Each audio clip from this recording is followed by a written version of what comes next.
किसान साथियों, आज इस कार्यक्रम में हमारे मेहमान हैं डॉक्टर आबाद अहमद सिद्दीकी, जो कि सेवानिवृत्त संयुक्त निदेशक हैं केंद्रीय रेशम बोर्ड के। और आज आपसे बातचीत का विषय रहेगा रेशम कीट पालन एक लाभकारी व्यवसाय। डॉक्टर सिद्दीकी, कार्यक्रम में बहुत बहुत स्वागत है आपका। धन्यवाद भारती साहब। सबसे पहले सिद्दीकी साहब, हम जानना चाहेंगे कि ये रेशम जो है ये क्या है और इसका इतिहास क्या है। जैसा कि आपने पूछा है, इसका इतिहास लगभग 5000 वर्ष पुराना है और ये चीन देश में शुरू किया गया था। चीन की जो महारानी थी उस टाइम, शीलिंग, वो एक शहतूत के पेड़ के नीचे बैठी हुई थी और उस टाइम ये शहतूत के पेड़ पे जो सिल्क और उन्होंने ककून बनाया वो उनके चाय के कप में आकर गिरा और जब उन्होंने उसको ककून को उठाया तो उनके हाथ में एक धागा आ गया। फिर उन्होंने अपने विशेषज्ञ को बुलाया और ये देखा कि ये धागा क्या है, तो उन्होंने पाया कि इस धागे से तो वस्त्र बनाए जा सकते हैं। फिर उन्होंने उसको आगे बढ़ाया और एक रेशम उत्पादन का कार्य शुरू हुआ। चीन ने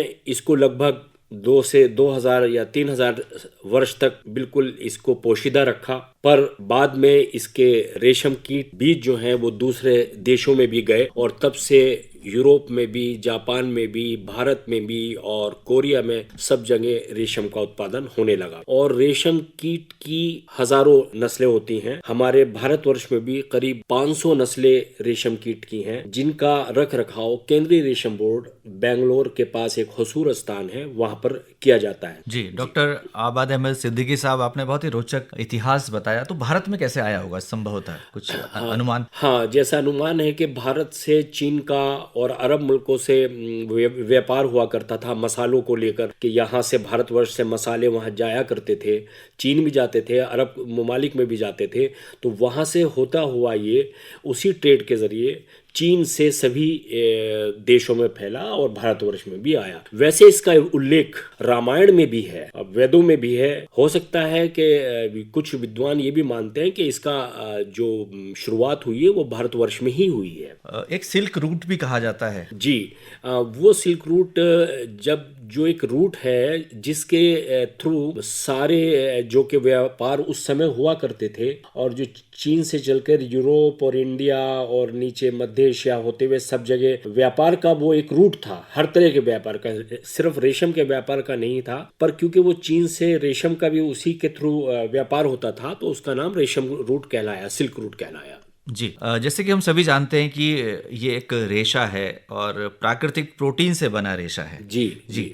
अब हम जानना चाहेंगे कि रेशम कृमि जो है, रेशम कीट, उसकी जीवन चक्र है किस प्रकार का? रेशम कीट का जीवन चक्र केवल 30 से 40 दिन का, और उसमें रेशम कीट के अंडे से लेकर जब छोटा कीड़ा होता है जो कि बिल्कुल एक चींटी के आकार का होता है और उसको ट्रे में पाला जाता है, तो वो करीब 25 से 30 दिन शहतूत की पत्ती उसी ट्रे में काट काट के डाली जाती है और उसके 25-30 दिन के बाद वो ककून बनाना शुरू कर देता है और 6-7 दिन तक वो ककून स्टेज में रहता है। बाद में कृषक जो है उसको वहां से लेकर अपने जहां ककून बनाता है, ककून मार्केट में ले आता है। फिर कुछ ककूनों से नर मादा दोनों निकलते हैं और दोबारा अंडे देते हैं। मैं यहाँ बताना चाहूंगा कि अधिकतर जो रेशम के ककून बनते हैं उनसे रेशम का धागा बनाया जाता है, पर उन्हीं में से जो अच्छे ककून होते हैं उनको चयन कर लिया जाता है ताकि उनसे धागा नहीं बनाया जाता और उनसे अगली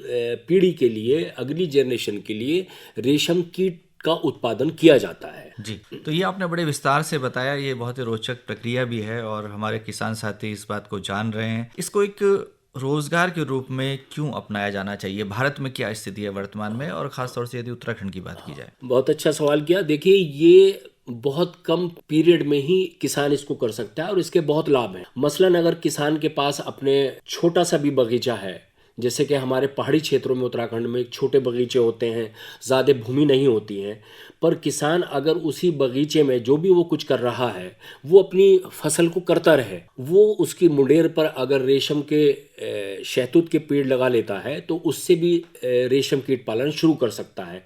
तो ये एक अतिरिक्त आय का स्रोत बन जाता है। जी, तो हम बात करेंगे शहतूत का पेड़, ये आसानी से उपलब्ध है यदि हम उत्तराखंड की बात करें? जी, देखिए, हमारे राज्य में भी राज्य रेशम विभाग है जिसकी मुख्यालय देहरादून में है और वो समय समय पर पौध है वो कई स्कीमों के तहत बिल्कुल मुफ्त में किसानों को दिया जाता है। और बहुत से कृषक इसकी पौध भी तैयार करते हैं, तो दूसरा कृषक उनसे लगभग 5 या 10 रुपए में उसको पौध उपलब्ध हो जाती है। और तो इसकी किस्में क्या क्या हैं? रेशम कीट की किस्म जो है यहाँ पर बायोल्टाइन किस्म की रेशम कीट पाली जाती है, जो कि सफ़ेद धागा, सफ़ेद ककून होता है जिसका, उससे सफ़ेद धागा निकलता है। और शहतूत का S146 एक प्रजाति है, K2 प्रजाति है, इनको लगाया जाता है। जी, यदि एक आम किसान इस क्षेत्र में आना चाहता है, क्योंकि इसमें रोजगार की पर्याप्त क्षमता है, तो किस तरह से वो शुरुआत कर सकता है और रेशम बोर्ड जो है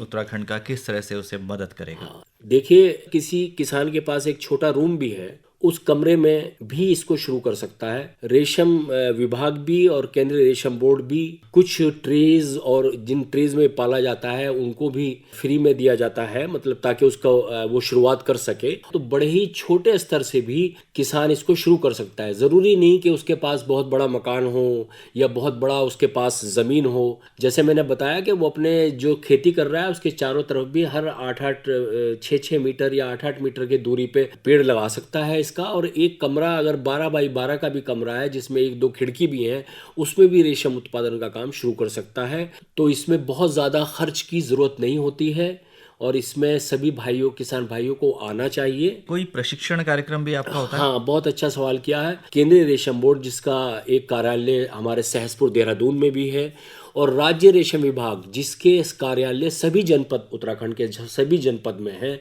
वहाँ पर समय समय पर इसका प्रशिक्षण दिया जाता है। 40 दिन का भी प्रशिक्षण दिया जाता है और उसमें रेशम कीट पालने की विधि भी प्रयोग के तौर पे उनसे कराई भी जाती है ताकि वो बिल्कुल सीख सके। और समय समय पर राज्य रेशम विभाग के कर्मचारी भी और केंद्रीय रेशम बोर्ड के कर्मचारी भी रेशम कीट पालन के दौरान उनके घरों पर जाकर उनकी देखरेख करते रहते हैं और उनको प्रशिक्षण वहां भी देते रहते हैं। जी, तो ये कम समय में अधिक आय का एक अच्छा साधन हो सकता है। जी जी बिल्कुल, क्योंकि देखिए, अतिरिक्त आय इसमें मिल जाएगी। तो ये अगर एक किसान 100 पेड़ भी लगा लेता है और अच्छी तरह करता है, तो वो एक साल में 20,000 रुपए तक भी, 30,000 रुपए तक भी वो कमा सकता है, अतिरिक्त आय स्रोत। जी, तो क्या इसकी मार्केटिंग कैसे की जाती है? हाँ, आपको आश्चर्य होगा किसान भाइयों कि हमारे पूरे उत्तराखंड में हर जनपद में इसकी ककून मार्केट है। देहरादून जनपद में डोईवाला में, और हमारे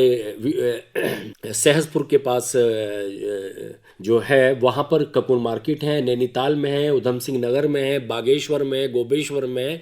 तो किसान भाइयों की वहाँ पे ककून मार्केट में ले आकर अपने ककून को वो बेच सकते हैं। मैं यहाँ बताना चाहूँगा कि उत्तराखंड ही एक वाहिद राज्य है जिसमें कि मिनिमम सपोर्ट प्राइस राज्य रेशम विभाग और राज्य सरकार तैयार करती है। केंद्रीय रेशम बोर्ड के अधिकारी और वैज्ञानिक और राज्य सरकार के अधिकारी बैठ के मिनिमम सपोर्ट प्राइस तय करते हैं ताकि किसान को बहुत लाभ हो, और उससे कम के रेट पर माल नहीं बिकता है और उससे ऊपर ही ककून बेचा जाता है। डॉक्टर आबाद सिद्दीकी, हम जानना चाहेंगे आपसे कि क्या सरकारी योजनाएं क्या हैं इस क्षेत्र में? देखिए, मैंने बीच बीच में बताया कि रेशम कीट पालन गृह का भी उपलब्ध कराए जाते हैं। जो रेशम कीट के उपकरण हैं उनको भी उपलब्ध कराए जाते हैं, काफ़ी कम पैसों में भी कराए जाते हैं। समय समय पर परीक्षण दिया जाता है। इसके साथ साथ अब देखिए, एक नई स्कीम चली है जो कि राष्ट्रीय राजमार्ग अथॉरिटी है उसके बीच में और केंद्रीय रेशम बोर्ड के बीच में एक MOU हुआ है, और लगभग 50,000 शहतूत के पौधे हरिद्वार जनपद, उधम सिंह नगर जनपद में सड़क के किनारे किनारे जो राष्ट्रीय राज्य मार्ग हैं उन पर लगाए जाएंगे, ताकि उनसे जिन किसानों के पास बिल्कुल भूमि नहीं है वो भी उनसे पत्ती ले सकें। ये बहुत ही अच्छी परियोजना शुरू हुई है और कुछ ही महीनों में इसका पौधारोपण राज्य रेशम विभाग और केंद्रीय रेशम बोर्ड के द्वारा हुआ जाएगा, और उसकी पत्ती सभी किसानों को उपलब्ध होगी और किसान को बहुत फायदा होगा। तो अंत में क्या कहना चाहते हैं हमारे किसान साथियों से? हाँ, मैं यही कहना चाहूँगा कि क्योंकि देखिए, इसमें कोई बहुत ज़्यादा खर्च नहीं है और राज्य के रेशम फार्म भी है, वहाँ से भी पत्ती उपलब्ध कराई जाती है, तो किसान भाइयों को इसको करना चाहिए।